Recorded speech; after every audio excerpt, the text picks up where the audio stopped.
Tuhan Shalom, selamat pagi. Kita berjumpa kembali saat pagi hari ini di hari yang ke-19 Juni tahun 2020 untuk merenungkan bagian kebenaran firman Tuhan sesuai dengan tuntunan bacaan Alkitab tahunan kita. Tapi sebelumnya mari kita kembali bersatu di dalam doa. Kami bersyukur Tuhan kepadamu saat pagi hari ini. Terima kasih buat hari yang baru yang kembali Tuhan beri bagi kami. Kami sudah ada kembali saat pagi hari ini Tuhan, dan saat pagi hari ini kami akan merenungkan bagian firman-Mu Tuhan sesuai dengan tuntunan bacaan Alkitab kami, dan tolong kami semua jadi kami terus mengerti Tuhan, mengerti kehendak-Mu, mengerti firman-Mu bagi kami ya Tuhan, untuk menjadi pedoman, untuk menjadi terang bagi siap langkah kami ya Tuhan. Berkati hamba-Mu, Tuhan tolong hamba-Mu, dan juga seluruh umat-Mu, jemaat-Mu yang ada bersama-sama dengan kami saat pagi hari. Terima kasih, kami serahkan jami ke dalam tangan Tuhan. Di dalam nama Tuhan Yesus Kristus kami bersyukur dan berdoa kepada Bapa di surga. Haleluya. Amin. Puji Tuhan, saudaraku yang dikasih oleh Tuhan, di saat pagi hari ini kita sudah sampai ke Ayub pasal yang ke-28 sampai yang ke-30. Dan kalau kita lihat Ayub pasal yang ke-28 ini masih serangkaian juga jawaban Ayub terhadap pendapat-pendapat atau serangan-serangan dari teman-temannya, sahabat-sahabatnya yang salah menilai tentang kondisi yang dialaminya. Dari pasal 26, 27, 28, 29, dan 30. Dan kita akan melihat saudaraku yang dikasih oleh Tuhan di pasal yang ke-29, kalau kita perhatikan, dan juga 30, saudaraku di situ dikatakan dalam perikopnya itu kemuliaan yang dahulu dan kesengsaraan yang sekarang. Jadi bagaimana Ayub mengenang masa-masa dan masa-masa di mana dia menjadi orang yang diberkati Tuhan. Yang kalau kita lihat di pasal 1 yang kita sudah pelajari bersama-sama, bahwa pasal 1 dengan Alkitab tegas menyatakan kepada kita bahwa Ayub ini adalah seorang yang saleh, jujur, ia takut akan Allah, menjauhi kejahatan, dan ia adalah seorang yang terkaya di sebelah timur, ya, di daerahnya di mana dia berada. Dan dalam keadaan yang demikian, keadaan diberkatinya dia, keadaan yang dilimpahkan berkat Tuhan bagi dia, nyata saudaraku terkasih, maka ia tetap, Alkitab mengatakan bahwa ia tetap saleh, jujur, takut akan Allah, menjauhi kejahatan. Atau artinya bahwa dalam kondisi diberkatinya dia itu tidak menggunakan berkat tersebut untuk hal-hal yang tidak sesuai dengan kebenaran firman Tuhan, untuk melakukan kejahatan, melakukan ketidakbenaran, dan seterusnya. Ya, dan kalau kita lihat bahwa dalam masa-masa itu, maka di pasal ini, di pasal 29 ini, kita melihat dalam masa diberkatinya dia itu, dalam masa di mana Tuhan melimpahkan berkat kepada dia, maka ada banyak perbuatan-perbuatan yang baik, benar yang dilakukan di masyarakat di mana dia berada. Nah, tapi justru teman-temannya datang dan menuduh yang sebaliknya. Ya, mereka bahwa kamu mengalami penderitaan ini, dan kita tahu karena penderitaan ini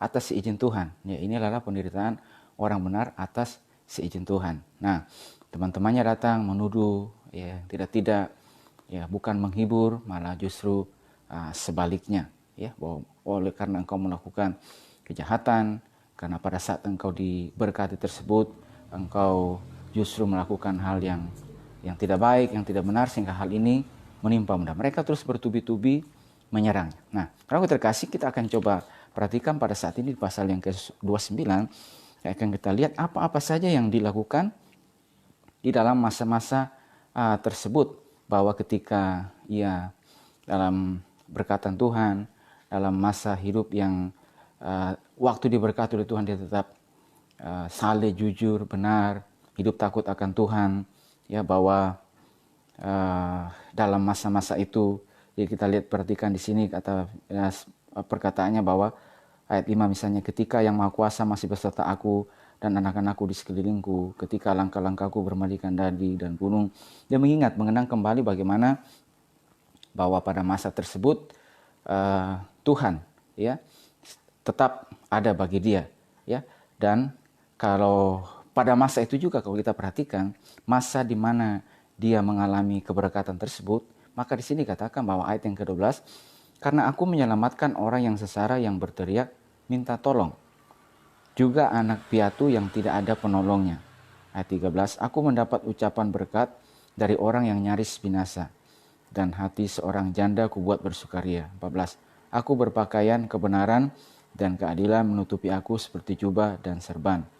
Aku menjadi bata bagi orang buta dan kaki bagi orang lumpuh. 16. Aku menjadi bapa bagi orang miskin dan perkara orang yang tidak kukenal kuselidiki. Geraham orang curang kuremuk dan merebut mangsanya dari giginya. Saudaraku, jadi pada masa dia mengalami situasi yang baik, situasi yang boleh dikatakan dalam keberkatan, menjadi seorang yang terkaya di daerah di mana dia berada dan mengalami kemuliaan, ya, menjadi orang di situ, menjadi orang yang terkuat di daerah dia. Saudaraku yang terkasih, pada masa tersebut, dari sini kita melihat bahwa dia tahu apa yang harus dikerjakan pada masa-masa tersebut. Dia tahu bahwa ketika Tuhan memberkatinya, Tuhan melimpahinya dengan berkat ini karena perkenanan Tuhan. Ini datangnya daripada Tuhan.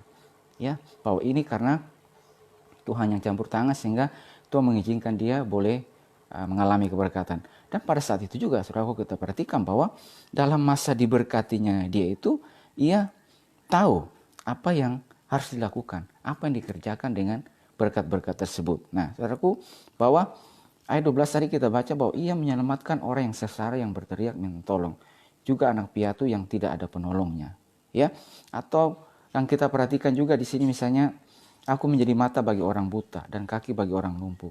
Aku menjadi bapa bagi orang miskin dan perkara orang yang tidak kukenal selidiki gelam orang curang kuremuk dan merebut mangsanya dari giginya. Atau ini yang saya katakan bahwa pada hadirnya dia di mana dia berada itu, dia memberikan kesejukan, dia memberikan kesegaran, memberikan segelas air putih yang sejuk, yang menyejukkan di tengah kekeringan, di tengah kegersangan situasi yang ada pada waktu dia diperhadapkan dengan orang yang sengsara berteriak minta tolong, maka dia menolongnya. Ya, anak piatu yang tidak ada penolong, dia menolong. Habis itu menjadi mata bagi orang buta dan kaki bagi orang lumpuh. Dia memberikan penerangan kepada mereka, ya, menuntun mereka. Ya. Dan orang yang lumpuh yang tidak bisa menghasilkan sesuatu, berjalan, berkarya dengan kaki mereka, maka ya, dia yang menolong mereka. Nah, dan aku menjadi bapa bagi orang miskin, ya, dan perkara orang yang tidak kukenal kuselidiki. Jadi bahwa hadirnya dia dalam keberkatan itu, dia tahu persis apa yang harus dikerjakan, apa yang harus dilakukan selama dalam masa-masa tersebut, dalam waktu diberkatinya Tuhan bagi kehidupannya dia. Ya, dan saudaraku, berikutnya, geraham orang curang kuremuk dan merebut mangsanya dari giginya. Bahwa dia adalah seorang yang membela kebenaran, ya, bukan yang seorang yang tutup mata ketika ada perbuatan ketidakadilan maka dia tutup mata. Tetapi sekali lagi saya katakan, di mana Tuhan bawa dia, maka di tempat tersebut apa yang harus saya kerjakan, apa yang harus saya lakukan, apa saya buat di tempat itu. Dan itu yang kita lihat, saya sampaikan bahwa dia memberi kesejukan, kesegaran bagi saudaraku, orang-orang yang ada di daerah dia, yang dalam kekeringan, dalam kegersangan. Nah, tapi saudaraku yang terkasih, tapi mengapa akhirnya Tuhan harus izinkan dia mengalami penderitaan, mengalami kesengsaraan yang begitu luar biasa? Ya, kita tahu bahwa ada begitu banyak sisi yang dialaminya, sisi penderitaan yang dialami oleh Ayub. Kita lihat firman Tuhan, anak-anaknya, ya, terus hartanya juga ditimpa oleh penyakit bisul, ya, dan juga dia dikucilkan oleh masyarakat, dan sahabat-sahabatnya yang menjadi penghibur ini, mereka salah menilai lagi tentang dia. Saudaraku, kita melihat di sini bahwa ini ada satu maksud Tuhan. Dalam setiap apa yang Tuhan lakukan, pasti ada maksud Tuhan. Ya, ada satu rencana Tuhan yang Tuhan ingin kerjakan melalui Ayub. Ya, saudaraku, tidak kita bisa belajar bahwa ini adalah penderitaan orang benar yang Tuhan izinkan, ya, menimpa, terjadi bagi. Tetapi di dalam itu tetap ada kasih karunia Tuhan, tetap ada kebaikan Tuhan, bahwa sebagaimana firman Tuhan juga mengatakan bahwa Tuhan tahu setiap kekuatan kita dalam menanggung setiap beban-beban yang ada. Nah, terus mari kita akan melihat, dan juga kita boleh juga belajar bahwa saudaraku yang terkasih, bahwa pada masa-masa kita, pada masa di mana kita saat ini berada, maka dari perkataan Ayub ini juga mengajarkan kita bahwa kita harus tahu tugas tanggung jawab kita. Kita harus tahu apa yang harus kita kerjakan. Kita harus tahu apa yang harus kita lakukan selama waktu yang Tuhan beri bagi setiap kehidupan kita. Bahwa ada setiap tugas Tuhan, ada setiap tanggung jawab Tuhan dalam setiap bidang kehidupan di mana kita berada, ya, baik di lingkup keluarga, di masyarakat, di rumah Tuhan, di mana saja Tuhan membawa kehidupan kita. Apa yang kita bisa lakukan? Apa yang kita bisa kerjakan di tempat tersebut? Dan itu yang saya katakan utamanya juga kalau kita kasih misalnya dari secara kerohanian, ya. Tuhan mau supaya dengan hidup kita yang telah dikuatkan oleh Tuhan, hidup kita yang mengalami kekayaan rohani daripada Tuhan atas setiap situasi yang kita alami, supaya kita juga memperkaya banyak orang dengan kita memahami, dengan kita belajar firman Tuhan, supaya kita memberi terang, memberikan penerangan kepada mereka yang dalam kekeringan secara rohani, supaya mereka juga bisa bangkit, ya, mereka juga bisa bangkit dan maju melihat akan kebesaran Tuhan bagi hidup mereka. Orang-orang di mana kita berada tidak tinggal dalam keadaan-keadaan yang keterpurukan, tapi kita tahu bahwa dalam segala hal Allah turut berkarya untuk mendatangkan kebaikan, ya, bagi kehidupan kita, ya. Dan banyak lagi yang kita bisa lakukan, ya. Ketika kita juga misalnya dalam bidang pendidikan, ya, dan juga bidang yang lainnya, sebagaimana Ayub ketika menjadi seorang yang diberkati oleh Tuhan, maka dia tahu persis apa yang dilakukan. Dan kita percaya juga masa-masa ini juga saudara yang Tuhan beri kepada kita, maka kita harus tahu apa yang dilakukan. Nah, itu yang kita bisa lihat juga dan kita bisa katakan bahwa dalam masa itu Ayub tahu persis. Nah, tapi sekarang kenapa Tuhan izinkan dia mengalami penderitaan? Inilah saya katakan bahwa inilah penderitaan orang benar, ya, bukan karena dosa tetapi karena diizinkan oleh Tuhan, ya. Dan kalau dilihat, saya akan coba lihat dari apa yang dikatakan oleh Paul G. Karam bahwa ada tujuan Tuhan atas setiap sengsara yang dihadapi, ya. Lalu mengatakan bahwa Ayub ini tadinya dalam mengalami yang namanya pahit, manis, habis itu pahit dan dipulihkan oleh Tuhan, dan mengalami juga lagi yang namanya pemulihan, ya, manis. Nah, kalau kita terkasih bahwa ada waktu-waktu tertentu, kata Paul G. Karam, dalam kehidupan kita.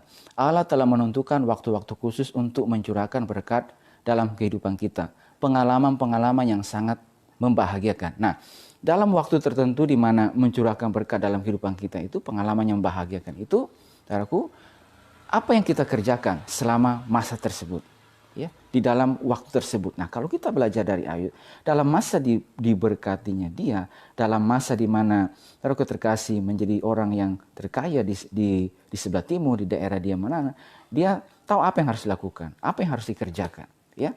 Saudaraku terkasih bahwa setiap kehidupan kita juga pada hari ini ada hal-hal yang Tuhan limpahkan bagi kehidupan kita, ya. Kalau saya katakan begini bukan berarti hanya secara materi, ya.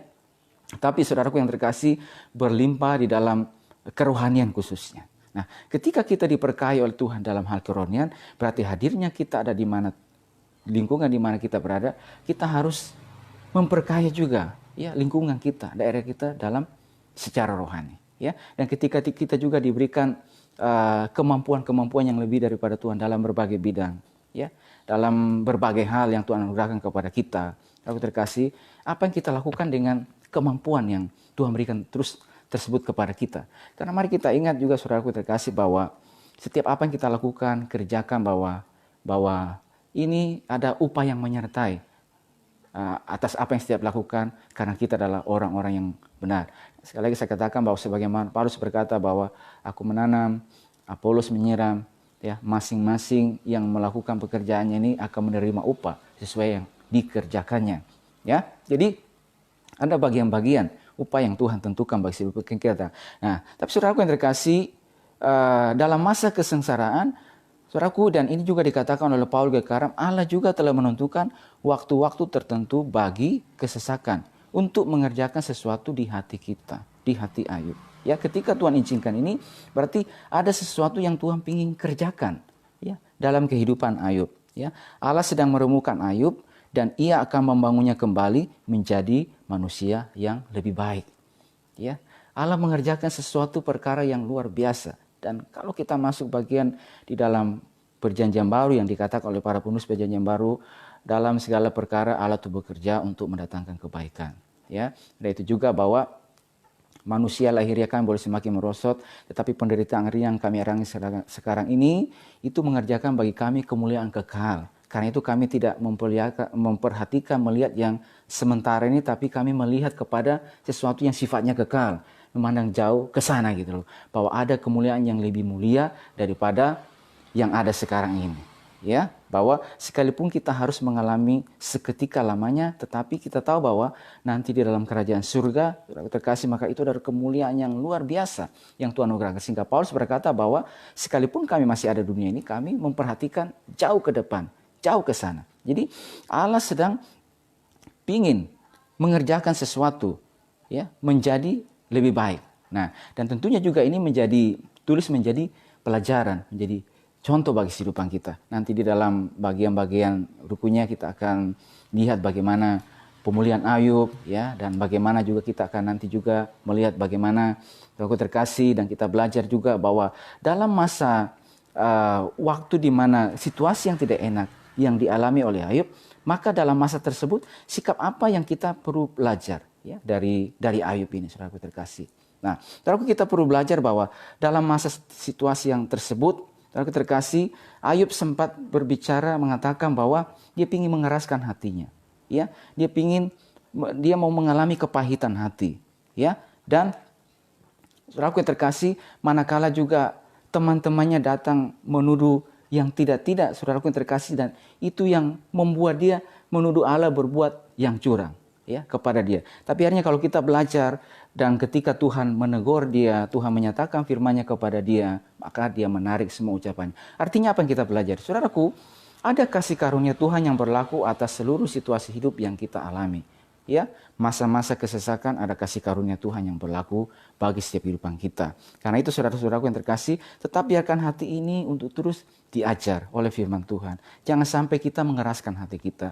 Jangan sampai kita memiliki kepahitan hati. Ya, tetapi justru pada masa tersebut, saudara, kita mengatakan bahwa Tuhan, apa menjadi rencana, apa menjadi maumu bagi kehidupan saya. Saya tahu Tuhan punya rencana yang indah. Dan berikutnya saudara-saudaraku yang terkasih, bahwa dalam masa situasi yang demikian, ketika teman-teman Ayub ini menyerang mereka dengan perkataan menuduh yang tidak-tidak, aku terkasih, maka pelajaran yang kita bisa ambil adalah bahwa kita tahu persis posisi kita. Saudara harus tahu persis posisi saya dan saudara di hadapan Tuhan pada hari ini.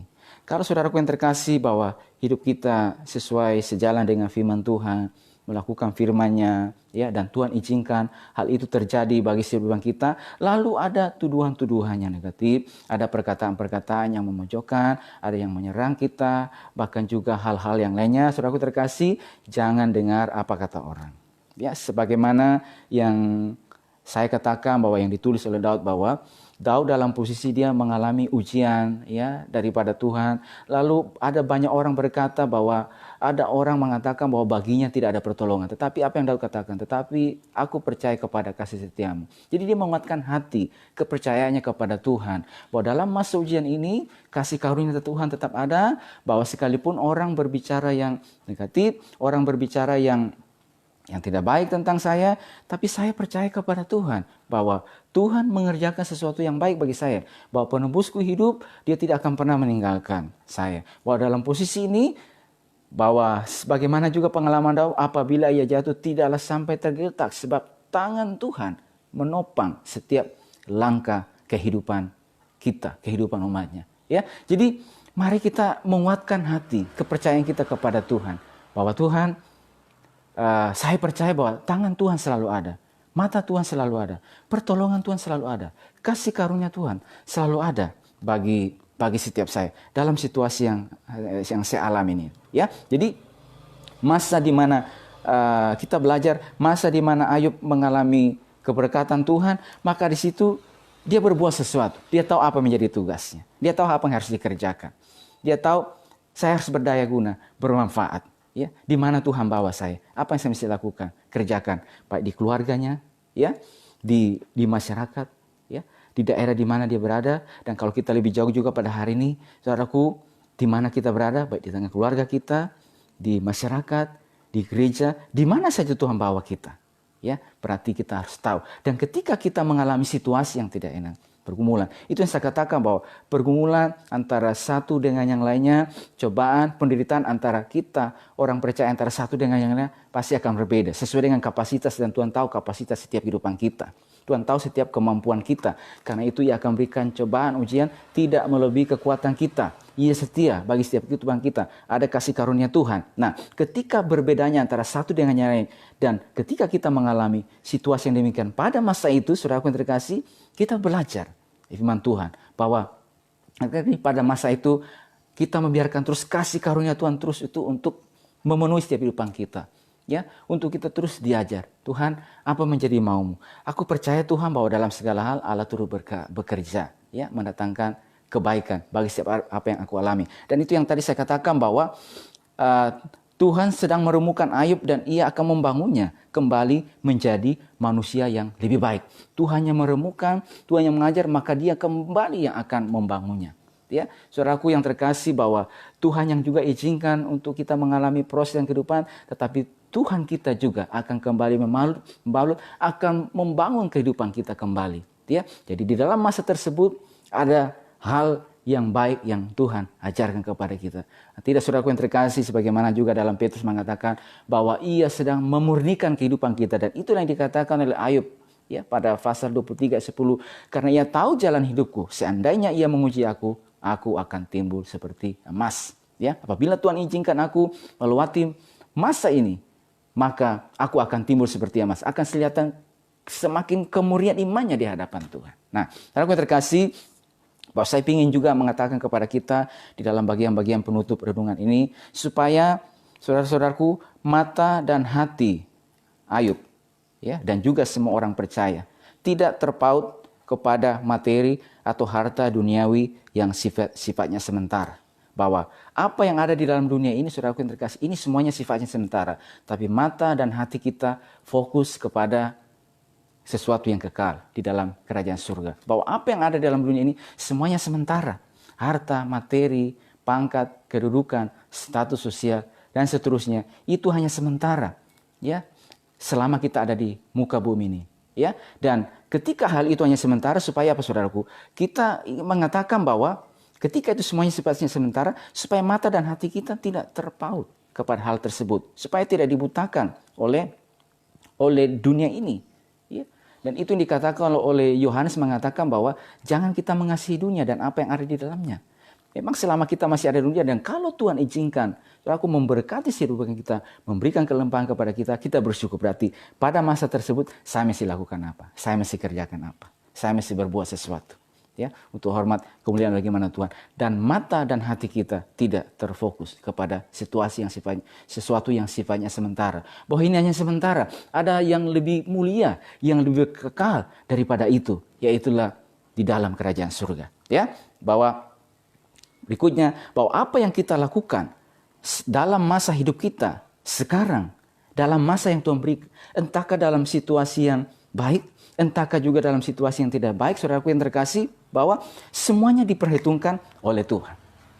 Ya, di mana kita, kehadiran kita, keberadaan kita dalam seluruh situasi kehidupan kita, saudaraku terkasih, semuanya dilihat dan diperhitungkan oleh Tuhan, dan Allah akan mengupahinya. Saudaraku, kitab Yakobus mengatakan, berbahagialah orang yang bertahan dalam pencobaan, sebab apabila ia sudah tahan uji, ia akan menerima mahkota kehidupan yang dijanjikan Allah.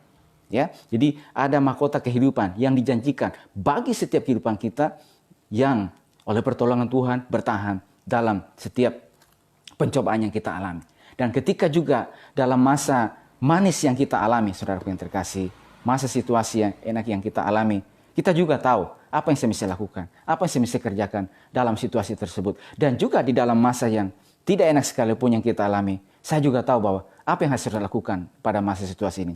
Saya akan bacakan bagi renungan penutup pada pagi hari ini dalam surat Ibrani, dalam kitab Ibrani pasal yang ke-11 ayat 24 sampai 26.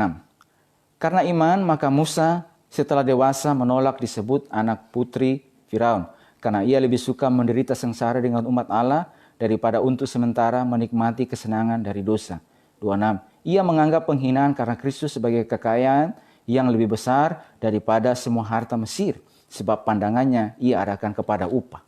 Saudaraku, Musa menikmati hal yang luar biasa di Mesir, segala kemuliaan, kemegahan yang ada di sana. Tapi pada waktu umur 40 tahun, dia lebih memilih untuk mengikuti jalan Tuhan, proses Tuhan, menderita bersama dengan umat Tuhan, bahwa ada rencana Tuhan bagi kehidupannya. Karena di sini kata firman Tuhan, ia arahkan kepada upah yang kekal. Pandangannya ia arahkan kepada upah yang Tuhan siapkan di dalam kekalan itu. Dan saudaraku terkasih, pada hari ini juga setiap kehidupan kita yang masih ada pada hari ini, arahkan hati pandangan kita juga kepada pahala, upah yang kekal yang Tuhan siapkan bagi setiap kita di dalam kerajaan surga. Dan itu saya katakan, ketika kita ada dalam dunia ini, saudaraku yang terkasih, maka fokus kita, mata rohani kita harus tujukan kepada sesuatu yang sifatnya kekal, bukan yang sementara ini. Yang sementara ini akan berlalu, langit dan bumi akan berlalu, tapi firman Tuhan tetap selamanya. Tapi kalau Tuhan izinkan kita mengalami proses kehidupan saudaraku yang terkasih, lagi saya katakan, kita harus tahu apa yang kita lakukan dan ada kasih karunia Tuhan berlaku atas kehidupan kita. Puji Tuhan, Tuhan berkati setiap kehidupan kita pagi hari ini. Saya berdoa dimanapun saya dan saudara berada pada hari ini, kekuatan Tuhan dilimpah-limpahkan bagi setiap kehidupan kita dalam masa-masa situasi yang kita alami. Adakah saudara-saudaraku yang terkasih, kita pada hari ini Tuhan izinkan mengalami ujian, penderitaan, cobaan atau apapun situasi yang tidak enak, saudaraku, kalau kita tahu tetap ada kasih karunia Tuhan berlaku atas setiap kehidupan kita.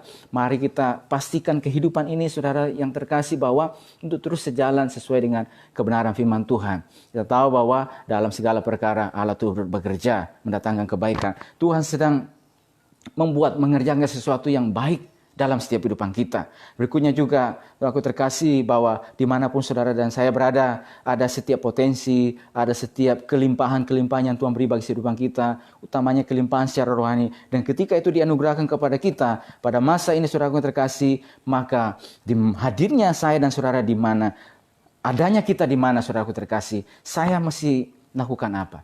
Saya mesti kerjakan apa? Di mana saya berada? Saudaraku, apa saja yang kita perbuat, apa saja yang kita kerjakan, lakukan seperti untuk Tuhan, bukan untuk manusia. Karena kamu tahu dari Tuhanlah kamu akan menerima bagian yang ditentukan bagimu sebagai upah. Puji Tuhan. Tuhan berkati kehidupan kita pada hari ini, dan saya berdoa kekuatan Tuhan ada bagi setiap kehidupan kita. Mari kita sama-sama bersatu dalam doa. Kami bersyukur kepadamu Tuhan saat pagi hari ini. Terima kasih buat hari ini, hari yang baru yang Tuhan beri bagi kami. Kami berdoa dan percaya dan yakin bahwa pertolongan Tuhan, kasih karunia Tuhan terus ada bagi setiap kehidupan kami Tuhan, dalam seluruh situasi kehidupan kami ya Tuhan.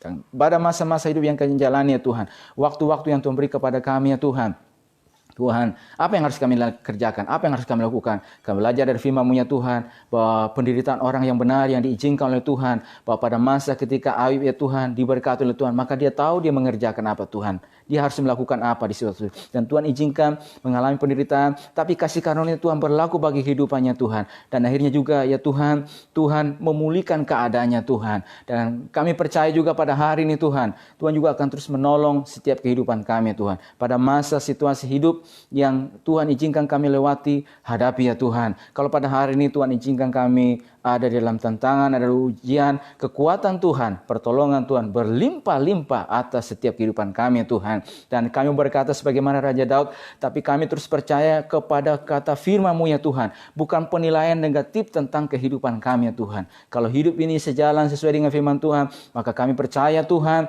pertolongan Tuhan, kasih karunia Tuhan akan terus dilimpahkan bagi setiap kehidupan kami ya Tuhan. Terima kasih Tuhan, dan lebih daripada itu Tuhan, hati kami, mata kami oleh anugerah Tuhan dimampukan terusnya Tuhan untuk memandang jauh ke depan, memandang kepada kekekalan, memandang kepada upah yang kekal yang Tuhan siapkan bagi kami di dalam kerajaan surga ya Tuhan. Sebab itu kami berdoa biar setiap umat-Mu pada hari ini Tuhan, oleh pertolongan Tuhan, kekuatan Tuhan, terus ya Tuhan mengalami hidup yang dikuatkan, dan mata hati kami terus tertuju kepadamu ya Tuhan. Kami bersyukur pada hari ini Tuhan, Kau berkati seluruh umat-Mu dimanapun mereka berada, Kau berkati setiap kami yang ada bersama-sama pada hari ini, dan kami percaya anugerah Tuhan, kekuatan Tuhan ada bagi kehidupan kami Tuhan. Terima kasih, ini doa kami di dalam nama Tuhan Yesus Kristus kami bersyukur dan berdoa kepada Bapa di surga. Haleluya. Amin. Puji Tuhan, Tuhan berkati setiap kehidupan kita semua saat pagi hari ini, dan Shalom.